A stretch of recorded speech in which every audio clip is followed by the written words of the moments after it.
Jika batuk atau bersin, yang sebaiknya dilakukan sebagai berikut.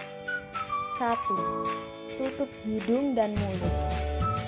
Tutup hidung dan mulut Anda menggunakan tisu atau sapu tangan saat batuk atau bersin. Droplet atau cairan dari batuk dan bersin tidak akan menyebar ke udara bebas atau ke orang di dekat Anda. Jika tak ada tisu atau sapu tangan, maka tutup batuk dan bersin dengan lengan dalam baju, dekat ketiak.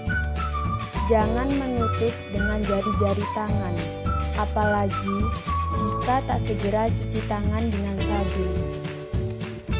2. Buang tisu.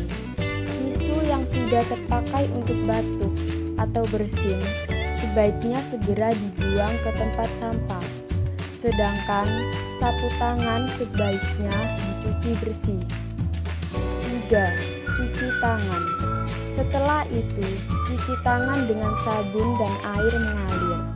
Jika tidak memungkinkan, Anda bisa menggunakan hand sanitizer yang mengandung alkohol paling tidak 70%.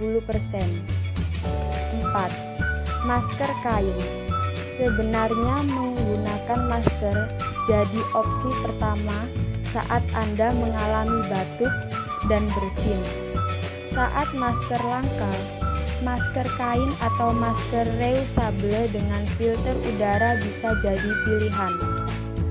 Erlina mengatakan masyarakat yang kesulitan memperoleh masker bedah bisa menggunakan masker kain.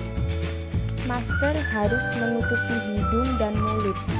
Kalau bisa, sampai bawah dagu dan bagian atas masker ditekan mengikuti bentuk hidung. Jelas dia. Dia pun mengingatkan saat melepas masker, tangan hanya memegang bagian tali. Setelah melepas masker, tetap cuci tangan.